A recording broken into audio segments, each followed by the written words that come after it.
Hi hello welcome back to my channel. ಹೇಗಿದ್ದೀರಾ ಎಲ್ಲರೂ ಚೆನ್ನಾಗಿದ್ದೀರಾ ಅಂತ ಅನ್ಕೋತಾ ಇದ್ದೀನಿ ಫ್ರೆಂಡ್ಸ್. ನಾನು ಕೂಡ ಚೆನ್ನಾಗಿ ಇದ್ದೀನಿ. ಇಷ್ಟು ಜೋರು ಮಳೆ ಬರ್ತಾ ಇದೆ ಅಂದರೆ ನಮ್ಮದು ಮರನೇ ಕಟ್ಟಾಗಿ ಬಿತ್ತು, ಅಷ್ಟು ಜೋರು ಮಳೆ ಬರ್ತಾಯಿತ್ತು. ಗಾಳಿ ಮಳೆ ಎಲ್ಲನೂ ಇತ್ತು, ಜೋರಾಗಿಯೇ ಇತ್ತು. ಇವಾಗ ಜಾಸ್ತಿ ಏನು ಮಳೆ ಇಲ್ಲ, ಬಿಸಿಲೇ ಇದೆ. 1 ವೀಕ್ ಆಗ್ತಾ ಬಂತು, ಬಿಸಿಲೇ ಇದೆ. ಇದು ನಾನು ಮುಂಚೆ ತೆಗೆದ ವೀಡಿಯೋಸ್ ನಾನು ಇವಾಗ ಅಪ್ಲೋಡ್ ಮಾಡ್ತಾ ಇದ್ದೀನಿ. ಬ್ಯುಸಿ ಇದ್ದೆ ಫ್ರೆಂಡ್ಸ್, ಯಾಕೋ ಗೊತ್ತಿಲ್ಲ, ತುಂಬಾ ಬ್ಯುಸಿ ಆಗ್ತಾ ಇದ್ದೀನಿ. ಯಾಕೆ ಬ್ಯುಸಿ ಅಂದರೆ ನಾನು ಸ್ವಲ್ಪ ಕ್ಲಾಸಿಗೆಲ್ಲ ಹೋಗ್ತಾ ಇದ್ದೀನಿ. ಸೊ ನನಗೆ ವೀಡಿಯೋಸ್ ಎಲ್ಲ ಎಡಿಟ್ ಮಾಡೋಕ್ಕೆ ಆಗ್ತಾಯಿಲ್ಲ. ಅದಕ್ಕೆ ನನಗೆ ಸ್ವಲ್ಪ ಡಿಲೇ ಆಗ್ತಾ ಉಂಟು ವೀಡಿಯೋಸ್ ಎಲ್ಲ ಮಾಡಲಿಕ್ಕೆ. ಸೊ ಈ ಒಂದು ಲಾಗಲ್ಲಿ ನಾನು ರೆಸಿಪಿ ಕೂಡ ಇನ್ಕ್ಲೂಡ್ ಮಾಡ್ತಾ ಇದ್ದೀನಿ, ಬಟರ್ ಎಗ್ ಮಸಾಲ. ಇವಾಗ ಏನು ನಾನು ನನ್ನ ಇವತ್ತಿನ ಲಾಗಿಗೆ ವೆಲ್ಕಮ್ ಮಾಡುತ್ತಾ ರೆಸಿಪಿನೇ ನಾವಿಲ್ಲಿ ಶುರು ಮಾಡೋಣ, ಓಕೆನಾ. ಸೊ ಇವಾಗ ರೆಸಿಪಿ ನಾನು ಹೇಳಿದಾಗೆ ಬಟರ್ ಎಗ್ ಮಸಾಲ ಮಾಡ್ತಾಯಿದ್ದೀನಿ. ಇದನ್ನು ಮಾಡಲಿಕ್ಕೆ ನಾನು 2 ಟೇಬಲ್ ಸ್ಪೂನಷ್ಟು ಬಟರನ್ನು ತಗೊಂಡಿದ್ದೀನಿ.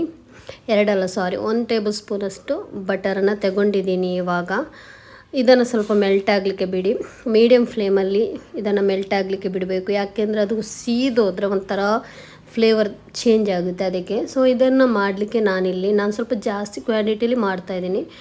4 ಈರುಳ್ಳಿ ಚಿಕ್ಕದಾಗಿ ಕಟ್ ಮಾಡಿ ಅದನ್ನು ಹಾಕಿ ನಾನಿವಾಗ ಫ್ರೈ ಮಾಡ್ತಾಯಿದ್ದೀನಿ. ನಾನಿದು ಮಾಡಿ ನನ್ನ ತಾಯಿ ಮನೆಗೆ ಸ್ವಲ್ಪ ಕಲಿಸಲಿಕ್ಕೆ ಇತ್ತು, ನನ್ನ ತಮ್ಮನಿಗೆ ಬೇಕು ಅಂತ ಹೇಳಿದ್ದ. ಇದ್ರ ಜೊತೆಗೆ ನಾನು ಚಪಾತಿ ಕೂಡ ಮಾಡ್ತಾಯಿದ್ದೀನಿ. ಚಪಾತಿ ರೆಸಿಪಿ ಇನ್ಕ್ಲೂಡ್ ಮಾಡಲಿಲ್ಲ, ಎಲ್ರಿಗೂ ಗೊತ್ತಿರುತ್ತೆ ಅಲ್ವ, ಅದಕ್ಕೆ. ಸೊ ಇವಾಗ ಇದನ್ನು ಫ್ರೈ ಮಾಡಿ, ಜಾಸ್ತಿ ಫ್ರೈ ಆಗಬೇಕೇನಿಲ್ಲ, ಹಸಿ ವಾಸನೆ ಹೋದರೆ ಸಾಕು, ಹಸಿ ಇರುತ್ತಲ್ಲ ಅದು ಹೋದರೆ ಸಾಕು.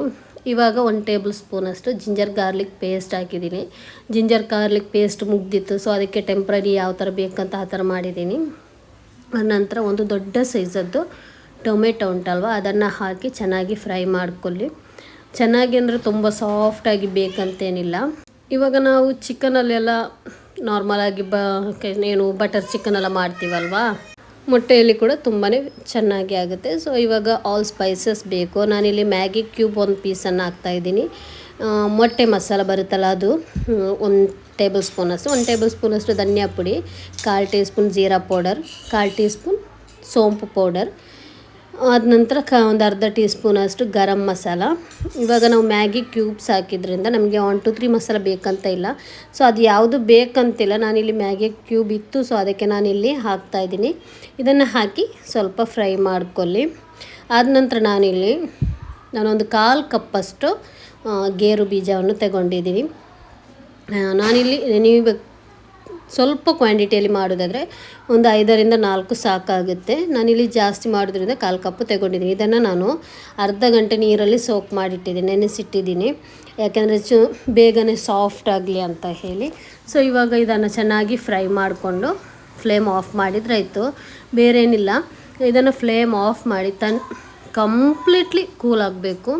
ತುಂಬಾ ಸಪ್ಪೆ ಆದ ನಂತರ ನಾವು ಇದನ್ನು ಒಂದು ಮಿಕ್ಸಿ ಜಾರಿಗೆ ಹಾಕಿ ಇದನ್ನು ರುಬ್ಕೊಂಡ್ರೆ ಆಯಿತು. ಪೇಸ್ಟ್ ಮಾಡಬೇಕು. ಇದನ್ನು ಪೇಸ್ಟ್ ಮಾಡುವಾಗ ಒಂದು 1/4 ಕಪ್ಪಷ್ಟು ನೀರನ್ನು ಹಾಕಿ, ಎಷ್ಟು ಬೇಕು ಅಷ್ಟನ್ನು ನೀರನ್ನು ಹಾಕಿ ಚೆನ್ನಾಗಿ ಪೇಸ್ಟ್ ಮಾಡ್ಕೊಳ್ಳಿ, ಆಯಿತಾ. ಇವಾಗ ನಾನು ಎಲ್ಲ ಮಸಾಲವನ್ನು ಇದಕ್ಕೆ ಹಾಕ್ಕೊಂಡಿದ್ದೀನಿ. ಎಲ್ಲವನ್ನು ಹಾಕಿ ಇವಾಗ ರುಬ್ಬಿ ತೋರಿಸ್ತೀನಿ ನಿಮಗೆ ಯಾವ ಥರ ಆಗುತ್ತೆ ಅಂತ ಹೇಳಿ. ಸ್ವಲ್ಪ ನೀರು ಕೂಡ ಹಾಕ್ತಾಯಿದ್ದೀನಿ ಇದಕ್ಕೆ. ನಾನಿಲ್ಲಿ 1/4 ಕಪ್ಪಷ್ಟು ನೀರನ್ನು ಹಾಕಿದ್ದೀನಿ, ಜಾಸ್ತಿ ಬೇಕಿದ್ದರೆ ನಿಮಗೆ ಹಾಕ್ಕೊಳ್ಬೋದು. ಸೊ ನೆಕ್ಸ್ಟ್ ಏನಂದರೆ ಪೇಸ್ಟಲ್ಲಿ ರುಬ್ಕೊಂಡು ಇಟ್ಟಿದ್ದೀನಿ ಒಂದು ಸೈಡಲ್ಲಿ. ಇವಾಗ ಅದೇ ಪ್ಯಾನ್ಗೆ ನಾನು 1 ಟೇಬಲ್ ಸ್ಪೂನಷ್ಟು ಗೀಯನ್ನು ಹಾಕ್ಕೊಳ್ತೀನಿ. ಬಟರನ್ನು ಹಾಕ್ಕೊಳ್ತೀನಿ. ಬಟರ್ ಇಲ್ಲಾಂದರೆ ಗೀ ಹಾಕ್ಬೋದು, ಬಟ್ ಅಷ್ಟು ಚೆನ್ನಾಗಿ ಆಗೋಲ್ಲ. ಇದಕ್ಕೆ ಮೇಯ್ನ್ ಬೇಕಾದದ್ದೇ ಬಟ್ರ್. ಸೊ ಬಟ್ರಲ್ಲೇ ಮಾಡಿ, ತುಂಬ ಅಂದರೆ ತುಂಬಾ ಚೆನ್ನಾಗಿ ಆಗುತ್ತೆ ಬಟ್ರಲ್ಲಿ ಮಾಡಿದರೆ. ಸೊ ಆದ ನಂತರ ನಾವಿಲ್ಲಿ ಒಂದು ಟೀ ಸ್ಪೂನಷ್ಟು ಜಿಂಜರ್ ಗಾರ್ಲಿಕ್ ಪೇಸ್ಟ್ ಹಾಕಿ ಚೆನ್ನಾಗಿ ಫ್ರೈ ಮಾಡ್ಕೊಳ್ಳಿ. ಅದರ ಫ್ಲೇವರು ನಮ್ಮ ಈ ಬಟ್ರಿಗೆ ಹಿಡಿಬೇಕು, ಅಷ್ಟು ಚೆನ್ನಾಗಿ ಫ್ರೈ ಮಾಡ್ಕೋಬೇಕು. ಇದನ್ನು ಮೀಡಿಯಮ್ ಫ್ಲೇಮಲ್ಲಿ ಇಟ್ಟು ಮಾಡ್ಕೊಳ್ಳಿ. ಆದ ನಂತರ ರುಬ್ಬಿದ ಪೇಸ್ಟ್ ಉಂಟಲ್ವ, ಅದನ್ನು ಇದಕ್ಕೆ ಹಾಕ್ಕೊಂಡ್ರೆ ಆಯಿತು.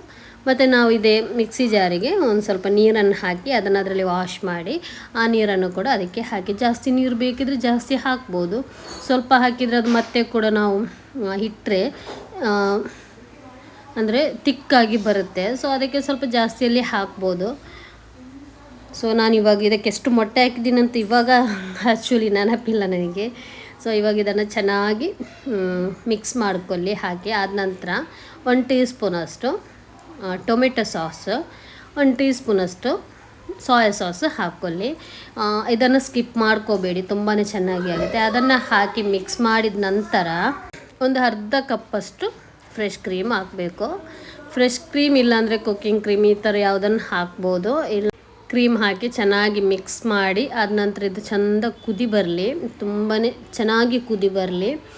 ಆದ ನಂತರ ಇದನ್ನು ಸ್ಕಿಪ್ ಮಾಡ್ಕೋಬೇಡಿ, ಒಂದು ಸ್ವಲ್ಪ ಪಿಂಚಷ್ಟು ಸಕ್ಕರೆಯನ್ನು ಹಾಕಿ ತುಂಬಾ ಚೆನ್ನಾಗಿ ಆಗುತ್ತೆ. ಇವಾಗ ಸಕ್ಕರೆ ಬೇಡ ಅಂತ ಅಂದರೆ ಹಾಕ್ಕೊಳ್ಳೋದು ಬೇಡ, ಬಟ್ ಹಾಕಿದರೂ ತುಂಬಾ ಚೆನ್ನಾಗಿ ಆಗುತ್ತೆ. ಸೊ ಇದು ಬಾಯ್ಲ್ ಆದ ನಂತರ ನಾನಿಲ್ಲಿ ಬೇಯಿಸಿಟ್ಟ ಮೊಟ್ಟೆ ಉಂಟಲ್ವ ಅದನ್ನು ಹಾಕ್ಕೊಳ್ತೀನಿ. ಅದನ್ನು ಬೇಯಿಸಿದ ಮೊಟ್ಟೆಗೆ ನಾನು ಲೈನ್ಸ್ ಹಾಕಿದ್ದೀನಿ. ಸೊ ಅದೇ ಥರ ನೀವು ಕೂಡ ಹಾಕಿ ಚಾಕಲ್ಲಿ ಸ್ವಲ್ಪ. ಸೊ ಇವಾಗ ಅದನ್ನು ಹಾಕಿದ ನಂತರ ಸ್ವಲ್ಪ ಮಿಕ್ಸ್ ಮಾಡಿಕೊಂಡು ಆದ ನಂತರ ಮೇಯ್ನ್ ಇದಕ್ಕೆ ನಮಗೆ ಬೇಕಾದದ್ದು ಕಸೂರಿ ಮೇಥಿ. ಸೊ ಅದನ್ನು ಇಲ್ಲಿ ಹಾಕ್ಕೊಳ್ತಾ ಇದ್ದೀನಿ.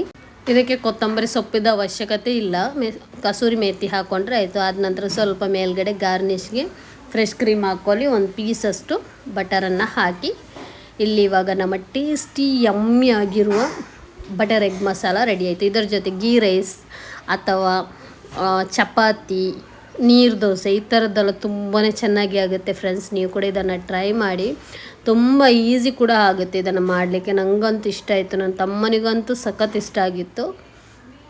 ಸೊ ತುಂಬ ಅಂದರೆ ತುಂಬಾ ಟೇಸ್ಟಿ ಆಯಿತು. ಮಸ್ಟಾಗಿ ನೀವು ಟ್ರೈ ಮಾಡಿ ಅಂತ ಹೇಳ್ಕೊಳ್ತಾ ಇದ್ದೀನಿ ನಾನು ಇದನ್ನು. ಸೊ ಇವಾಗ ನೋಡಿದ್ರಲ್ವ ಫ್ರೆಂಡ್ಸ್ ನಾನು ಯಾವ ಥರ ಬಟರ್ ಎಗ್ ಮಸಾಲ ಮಾಡಿದ್ದೀನಿ ಅಂತ. ಸೊ ಈ ರೆಸಿಪಿ ಇಲ್ಲಿಗೆ ನಾನು ಇಷ್ಟೇ ಮಾಡಿದ್ದೀವಿ. ಈ ಒಂದು ವಿಡಿಯೋದಲ್ಲಿ ಈ ಒಂದು ರೆಸಿಪಿನ ನಾನು ನಿಮಗೆ ಶೂಟ್ ಮಾಡಿ ಹಾಕಿದ್ದೀನಿ. ಜಾಸ್ತಿ 2-3 ರೆಸಿಪಿ ಹಾಕಿದರೆ ಬೋರ್ ಆಗುತ್ತೆ ಅಂತ ಹೇಳಿ. ಸೊ ಇದರ ಜೊತೆ ನಾನು ಚಪಾತಿ ಕೂಡ ಮಾಡಿದ್ದೀನಿ. ಸ್ವಲ್ಪ ತಾಯಿ ಮನೆಗೆ ಕೂಡ ಕಲಿಸಿ ಸ್ವಲ್ಪ ನಾವು ಕೂಡ ಹಿಟ್ಟು ತಿಂದ್ವಿ. ತುಂಬಾ ಚೆನ್ನಾಗಿತ್ತು ಫ್ರೆಂಡ್ಸ್. ಇನ್ನೂ ಅದೇ ನಾನು ತುಂಬ ದಿವಸ ಆಯಿತು ಯಾಕೆ ಲಾಗ್ಸ್ ಎಲ್ಲ ಹಾಕಲಿಲ್ಲ ಅಂದರೆ ನಾನು ಮೆಹಂದಿ ಕ್ಲಾಸಿಗೆ ಹೋಗ್ತಾಯಿದ್ದೀನಿ. ಅಂದರೆ ಮೆಹಂದಿ ಇಡ್ತಾ ಇದ್ದೆ, ಪರ್ಫೆಕ್ಟಾಗಿ ಬರ್ತಾ ಇರಲಿಲ್ಲ. ಪ್ರೊಫೆಷ್ನಲ್ ಆಗಿ ಹಾಕಬೇಕಂತ ಇಲ್ಲಿ ನಾನೇನು ಮಾಡಿದೆ, ಕಲೀಲಿಕ್ಕೆ ಹೋಗ್ತಾ ಇದ್ದೀನಿ.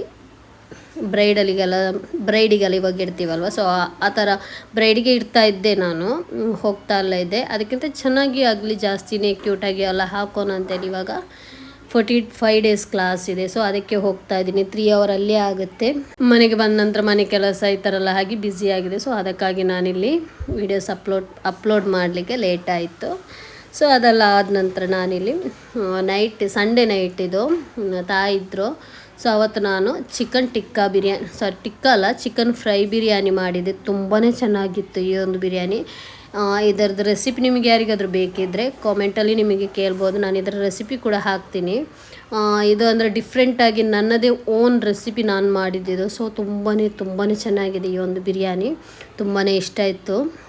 ಹಾಗೆ ನಾನು ಯಾವಾಗಲೂ ಹೇಳುವ ಥರ ನನ್ನ ವೀಡಿಯೋಸ್, ರೆಸಿಪೀಸ್, ಲಾಗ್ಸ್ ಎಲ್ಲ ನಿಮಗೆ ಇಷ್ಟ ಆಗಿದೆ ಅಲ್ಲಿ ಪ್ಲೀಸ್ ಒಂದು ಸಬ್ಸ್ಕ್ರೈಬ್ ಮಾಡ್ಕೊಳ್ಳಿ. ನಿಮ್ಮ ಫ್ಯಾಮಿಲಿ ಫ್ರೆಂಡ್ಸ್ ಜೊತೆ ಶೇರ್ ಕೂಡ ಮಾಡಿ. ಹಾಗೆ ನಿಮಗೆ ಕಾಮೆಂಟಲ್ಲಿ ಏನಾದರೂ ಕೇಳಬೇಕಂತ ಇದ್ದರೆ ಅದನ್ನು ಕೂಡ ನಿಮಗೆ ಕೇಳ್ಬೋದು. ಎನಿ ಡೌಟ್ಸ್ ಇದ್ದರೂ ಕೂಡ ನಿಮಗೆ ಕೇಳ್ಬೋದು, ರೆಸಿಪಿಯಲ್ಲಿ ಆಗಿರ್ಬೋದು ಕೇಳ್ಬೋದು. ಸೊ ಅದಕ್ಕೆ ನಾನು ಆನ್ಸರ್ ಮಾಡ್ತೀನಿ, ರಿಪ್ಲೈ ಮಾಡ್ತೀನಿ ನಿಮಗೆ. ಹಾಗೆ ಲೈಕ್ ಕಾಮೆಂಟ್ ಕೂಡ ಹಾಕಿ. ಇನ್ನೂ ಜೋರು ಮಳೆ ಇದೆ, ಯಾವಾಗ ಏನು ಎತ್ತಂತಲೇ ಗೊತ್ತಿಲ್ಲ ನನಗೆ. ಮೋಸ್ಟ್ಲಿ ಮಂಡೇ ಆಗಿರ್ಬೋದು ಇದು. ಸೊ ಅವತ್ತು ಮಳೆ ಜೋರಿತ್ತು, ಮಕ್ಕಳ ಸ್ಕೂಲ್ಗೆಲ್ಲ ರೆಡಿ ಮಾಡಲಿಕ್ಕಿತ್ತು, ಸ್ಕೂಲ್ ರಜೆ ಇರಲಿಲ್ಲ. ಸೊ ಯೂನಿಫಾರ್ಮ್ಗೆ ಐರನ್ ಎಲ್ಲ ಹಾಕ್ತಾಯಿದ್ದೆ, ಐರನ್ ಕೂಡ ಹಾಕಿಲ್ಲ. ಇನ್ನು ಕರೆಂಟ್ ಹೋಗೋದು ಬೇಡ ಅಂತೇಳಿ ಬೇಗನೆ ಹಾಕ್ತಾಯಿದ್ದೀನಿ. ತುಂಬಾ ಅರ್ಜೆಂಟಲ್ಲಿ ಹಾಕ್ತಾಯಿದ್ದೀನಿ, ಐರನ್ ಕೂಡ ಹಾಕಿ ಎಲ್ಲ ಕಲಿಸ್ಬೇಕು ಅಂತ ಹೇಳಿ. ಸೊ ಅದೆಲ್ಲ ಆಗಿ ಮಂಡೇ ನೈಟ್ ನಾನು ಫುಡ್ ಏನು ಮಾಡಿರಲಿಲ್ಲ. ಅದ ನಂತರ ನಾನು ಶೂಟ್ ಏನು ಮಾಡಿಲ್ಲ. ಮಂಡೇ ನೈಟ್ ಇವ್ರ ಮಕ್ಕಳು ಹೇಳಿದರು ನಮಗೆ ಲೋಡೆಡ್ ಬೇಕು, ಚಿಕನ್ ಫ್ರೈಸ್ ಬೇಕಂತೇಳಿ. ಸೊ ಹಸ್ಬೆಂಡ್ ಹತ್ರ ಹೇಳಿ ಆರ್ಡ್ರ್ ಮಾಡಿಸಿದ್ದು. ಸೊ ಅದನ್ನೆಲ್ಲ ತಿಂದು ಜ್ಯೂಸ್ ಮಾಡಿದೆ, ಮೊಜಿಟೋಸು ಆರ್ಡ್ರ್ ಮಾಡಿದ್ದೆ. ಸೊ ಅದನ್ನೆಲ್ಲ ತಿಂದು ಮಲಗಿದ್ವಿ. ಅದ ನಂತರ ಇದು ಮಂಗಳವಾರದ ಲಾಗು. ಮಂಗಳವಾರ ದಿವಸ ನಾನು ಕ್ಲಾಸಿಗೆ ಹೋಗಿ ಅಡ್ಮಿಷನ್ ತಗೊಂಡು ಫಸ್ಟ್ ಮಕ್ಕಳನ್ನ ಕಲಿಸಿ ಆದ ನಂತರ ಕ್ಲಾಸಿಗೆ ಹೋಗಿ ತಗೊಂಡು ಅಡ್ಮಿಷನ್ ಎಲ್ಲ ಆದ ನಂತರ ತಾಯಿ ಮನೆಗೆ ಹೋಗಿದ್ದೆ ಡೈರೆಕ್ಟ್. ಅಲ್ಲಿ ನನಗೆ ನೇಬರಲ್ಲಿ ನಮ್ಮದು ಆಂಟಿ ಇದ್ದಾರೆ, ಫೇವ್ರೆಟ್ ಆಂಟಿ. ಅವರ ಮಗ ಸರ್ಪ್ರೈಸ್ ಆಗಿ ದುಬೈಯಿಂದ ಬಂದ, ಸೌದಿಯಿಂದ. ಸೊ ಅವನೇನು ಮಾಡಿದ್ದು, ಚಾಕ್ಲೇಟ್ ಎಲ್ಲ ತಂದಿದ್ದರು, ಅದನ್ನು ನಮಗೆ ಕೂಡ ಕೊಟ್ಟರು. ಸೊ ನನಗೆ ಮೋಸ್ಟ್ ಫೇವ್ರೆಟ್ ಅಂದರೆ ಈ ಒಂದು ಚಾಕ್ಲೇಟ್ ಕುನಾಫಾ ಬಾರ್ ತುಂಬಾ ಇಷ್ಟ ಆಗುತ್ತೆ. ಈ ಒಂದು ಲಾಗನ್ನು ಇಲ್ಲಿಗೆ ನಾನು ಎಂಡ್ ಮಾಡ್ತಾಯಿದ್ದೀನಿ. ಇನ್ನು ಸಿಗೋಣ ನೆಕ್ಸ್ಟ್ ಲಾಗಲ್ಲಿ, ಲಾಗ್ ಅಥವಾ ರೆಸಿಪಿಯಲ್ಲಿ ಸಿಗೋಣ. ಅಲ್ಲಿವರೆಗೂ bye, take care, thank you for watching.